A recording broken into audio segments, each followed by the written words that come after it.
Well, I have to say that was a thrill that I was out here using my drone for the first time. And yeah, it was great because so I've got this friend who has this farmland. She's got some chickens and just a really nice plot of land. So I'm just taking a stroll through her bush right now. And it's a way that I would love to wake up in the morning, where you're out here, you're sort of away from the city. So I'm glad you're here on this journey with me.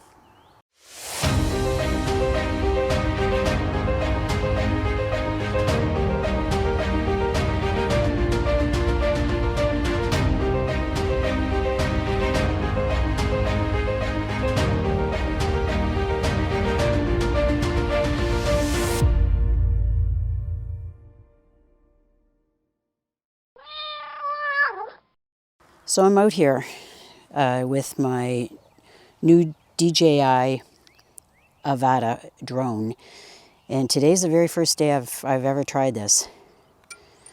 So this is the third battery. I've blown through the other two. So, and they only go for about 18 minutes, I guess, at the most.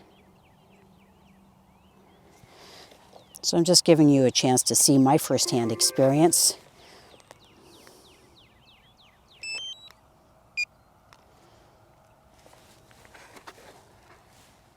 Okay.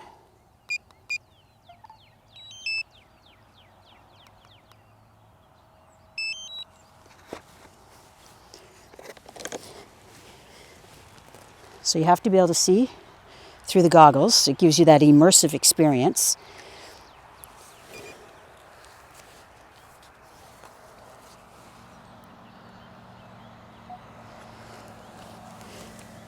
Okay, close this up, because when the drone takes off, it creates a lot of dust, sort of like a helicopter. So.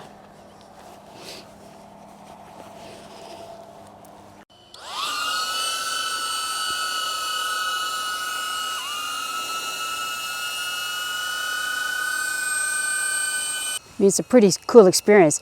I'm just getting a handle on how to control this thing. This is what controls the direction it's facing. This controls if it's going up or if it's down, and this is the accelerator. So I'm just getting familiar with all of those functions, and I watched a lot of YouTube. I'll go through what it takes to fly a drone in Canada, but probably not on this video. I just want to get out there and try it out. When you release the trigger, it stops.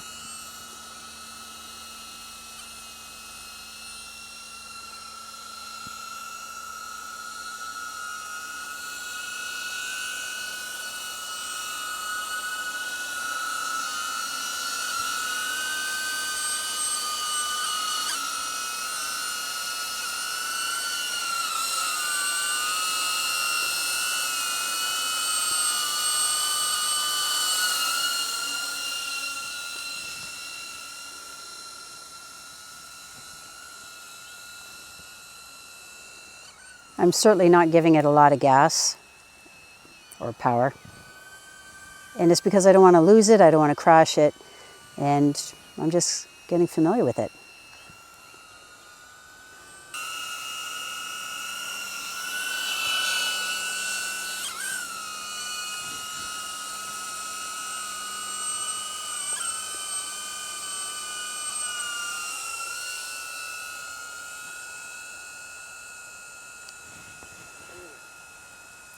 So I found a property owner who was willing to open up her property to me. I knew she had fields, and this was pre-planting season. It's just mid-April right now. So I figured, okay, I'm not going to have to worry about trampling any crops. So there's a circle that I'm using as a target, and it's in the goggles, so that it tells me where I'm lined up to have the drone go. So I'm just directing it back to me without any guesswork, because I can see where the target is. And when it's running out of battery power, it comes back automatically. So it's called Return to Home. And that's a great feature, so you don't have to go run across the field to get it. I'm just trying to gain control of it. I don't want to crash it.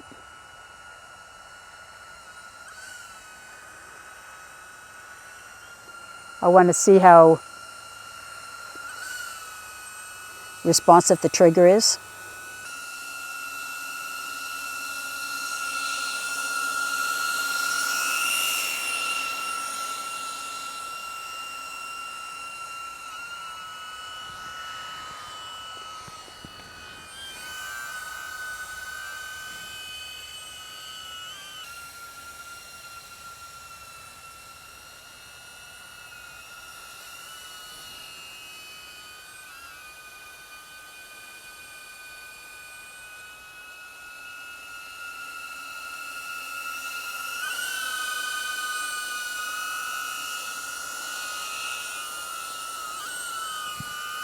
Pretty cool.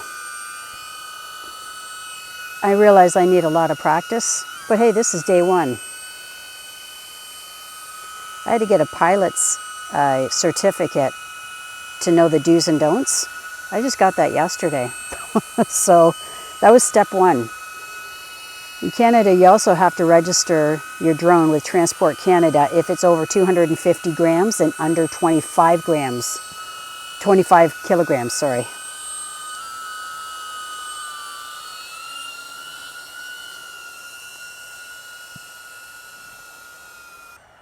I learned a lot from different people who are doing YouTube videos on this drone. And I actually set my height maximum and my distance from me maximum. I just figured those are all good safeguards for my first time out.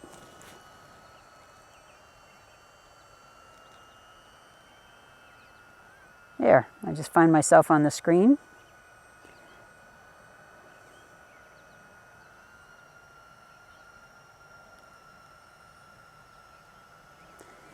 Put myself in the center of the circle, and that way I have a target on me and the drone will come back to me.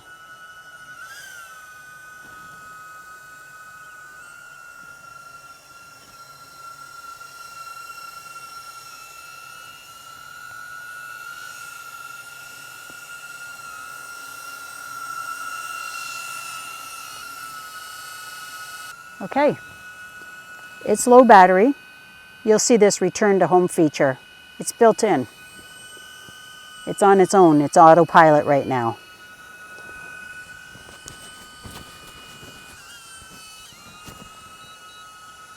You hear that beeping sound? That's because it's engaged in this autopilot.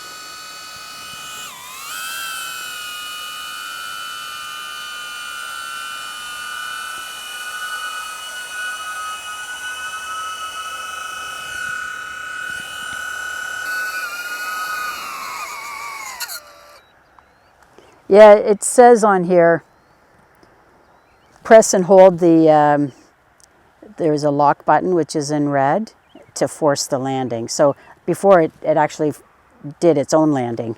So, it's like writing an exam. It's like when you're learning to drive a car.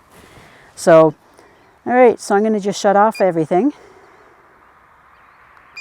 which is sort of an unusual thing. So it's a short press and then a long press, and that's how you get these items to shut off. So I'm excited about having this addition to my lineup for my nature videos. There are 3 things you have to shut off: the remote, the goggles, and the battery. This is very difficult to take out, so it's not done gracefully. I'll also show you, on the drone, you can buy ND filters. I bought them directly through DJI, and that's because I knew it was going to be a sunny day today, so I put the number 8 filter on. So anyway, it's just so that you can reduce the glare on the lens. So I have 3 batteries, and that seems to have served me quite well. There's all kinds of little protective features here. So there's lots of people that know what they're doing when they're talking about drone instruction. I'm not going to get into that. That's not my forte. I'll just show you little parts of the process that I go through.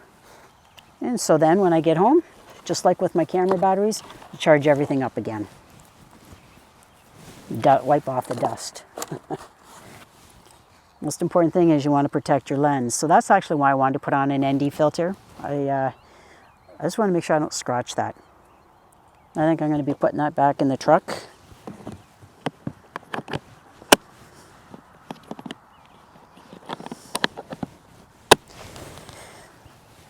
Whew. So I'm happy with how that all turned out. I didn't damage my drone, and I got to show you a thing or two about what it can do. I'm no professional, so that's where you ought to watch some of these people that have had one of these for a long time, and they'll show you the right way to sort of fire it up and all of that. I just wanted to show you that it's kind of a cool thing that I have. So anyway, I'm going to take a walkabout now that I'm on this this friend's property, and she's got a good sized woodlot. So I'm going to take a walk through and see what kind of wildlife there might be.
When I'm out here in the woods, it brings me a great sense of peace.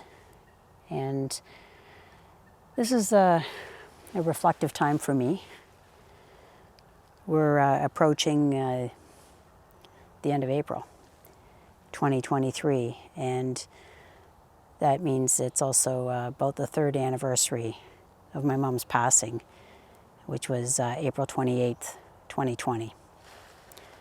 And my mom and I were very close, and I've shared this story before. In fact, I typically talk and share some reflections at the anniversary time each year. So it's something that needs to be said, that for those of you who might be going through a difficult time, for whatever reason, loss of a loved one, loss of a job. There's a lot of loss that has gone on during COVID and since that time. And oftentimes, for me, what works is just immersing myself in nature. So I've been fortunate that I've been retired for the last 2.5 years and have returned to the woods. That's something that I strive to do at least a few times each week. And I enjoy being able to bring you videos of wildlife that I find along the way. But I encourage you to think about that. If there's something that you're working through, I find being in nature carries on. And nature has beautiful sounds.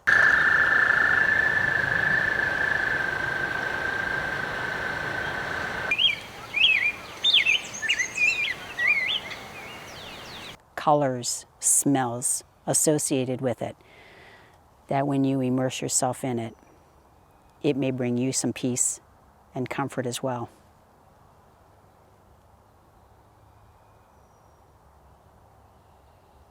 I know that I've received feedback over the last couple of years since starting this YouTube channel. And people enjoy hearing about the reflections that I sometimes share when I'm out in the woods.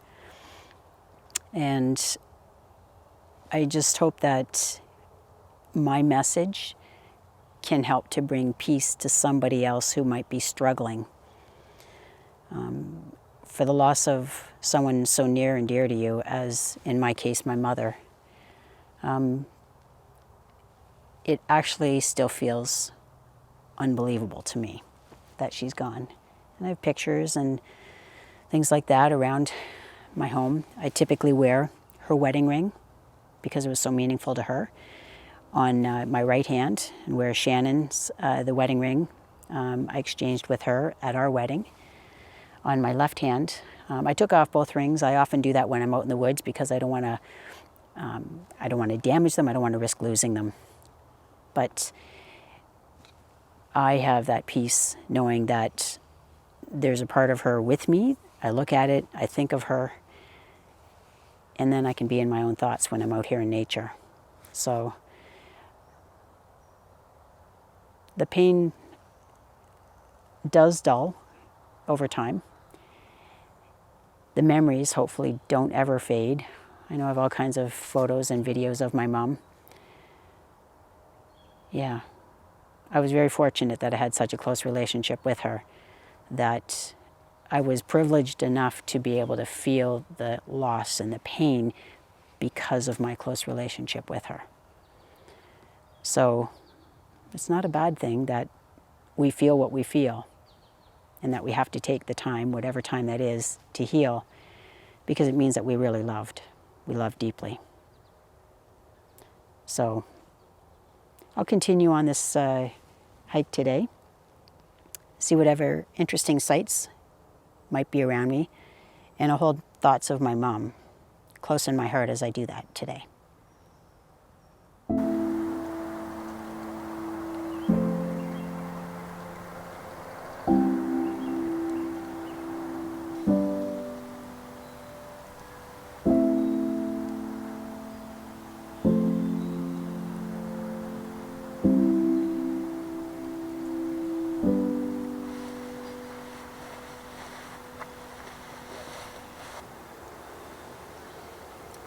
One of the books that I had recommended is one that I read, I guess probably about 2 years ago, called The Nature Fix.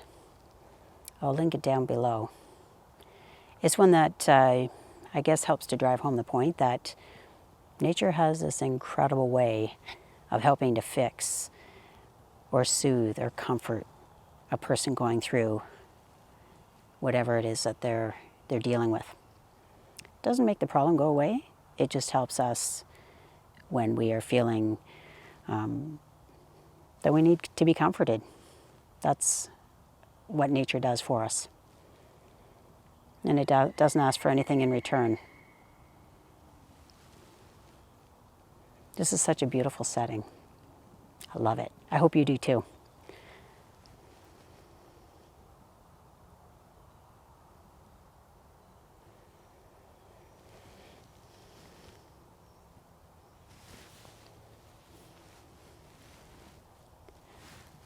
And the bonus to being out at this time of year, no bugs yet.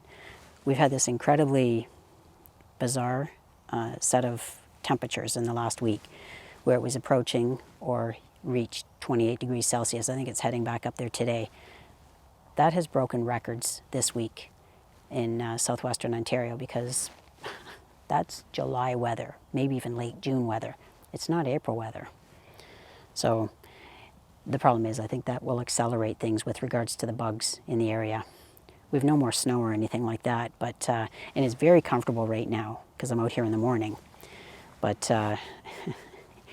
it's going to get toasty a little later this afternoon, and in a day or two, temperatures are going to go down to about 8 degrees Celsius, and I think freeze overnight, like maybe down to 0. I don't think that's going to knock back the head start that insects have had. So it could be a banner year for those animals that are dependent on bugs, like birds. And, you know, certainly reptiles, amphibians, things that are living in the body of water area where I am. And, but it's really nice and pleasant right now that I don't have to wear my bug shirt in order to avoid black flies or mosquitoes or anything. And I'm surprised I'm not hearing any frog calls. Maybe just not at this body of water. Maybe there are others that are experiencing that emergence of frog song. But anyway, it's absolutely stellar right now. Okay, we're going to continue on our way.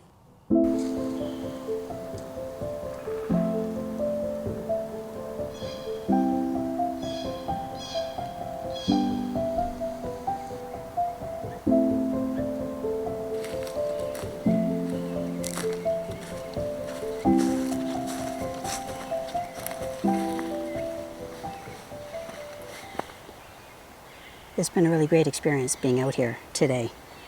Starting off with flying the drone and then finishing up with taking some time to just be in the peacefulness of nature and see a little bit of wildlife around me.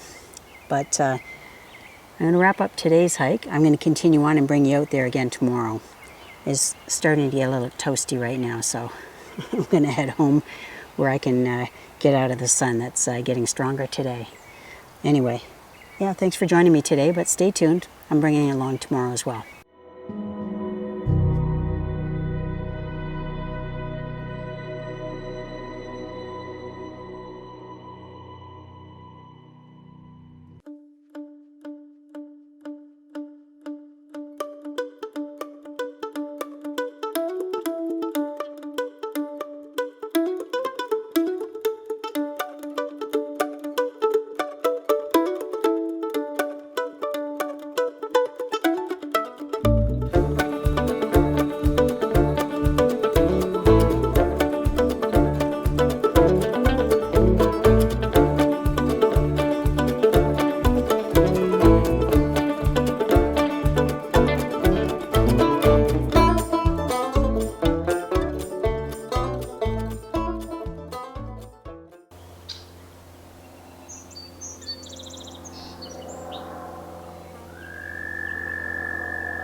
Well, I'll tell you one thing. She is more, she was terrific. She was way better than I ever thought marriage could be, because I kind of shied away from marriage. I mean, from the idea of getting married. But she was a very good wife, so much so that to this very day, and it's been quite a few years, because before she was ever, she was in long term, and it was hard on her. I'd go up to see her every day, and she'd say, you know, come on, stay here for the night, and I wouldn't be able to. They just wouldn't allow it. And I know now what they mean. It's far better for a man to pass first before his wife because a woman is much more important than a man. That happens to be a fact. There's just something about a woman, about your wife. And then when she passes away, it's all gone. Or they say, oh, you have all the memories. The memories bring tears to your eyes. That's what they do to me. And you go to bed alone, you get up alone. You can't say anything to anybody, to anybody that's meaningful. She was sad one time. She was talking. We were sitting like that, and I turned to her and I had my arm back. I said, you know, Irene, I don't think I've ever said this to you, or to anyone, of course, that thank you for marrying me. You made a wonderful life for the two of us. And she gave me the most beautiful smile. Yeah. And I was so glad that I said it, because it was, everything lit up, everything, yeah. It's not much good, if you want to know. Life isn't much good without your wife, because you sit with guys all the time, you get sick of looking at them. You don't want to look at other women because they don't look that great to you. Your own wife is terrific. Well, I say my prayers at night and I look up at your mother, my wife, and that's a comfort to me. And I go to bed with that picture in my mind. It's a beautiful picture of your mom, and many people mention that when they come in my room. Thank you for that picture, and you've put a nice frame in it and everything. Thank you.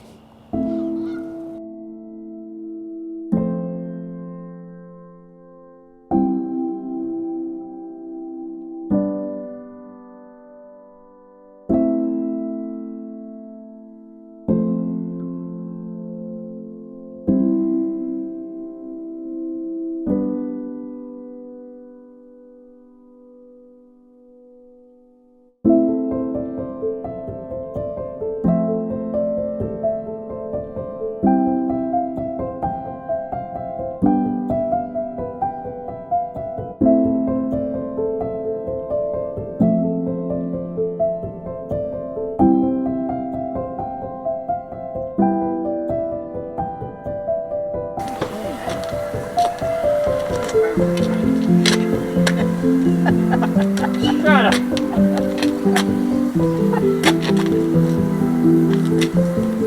No, I don't touch my phone.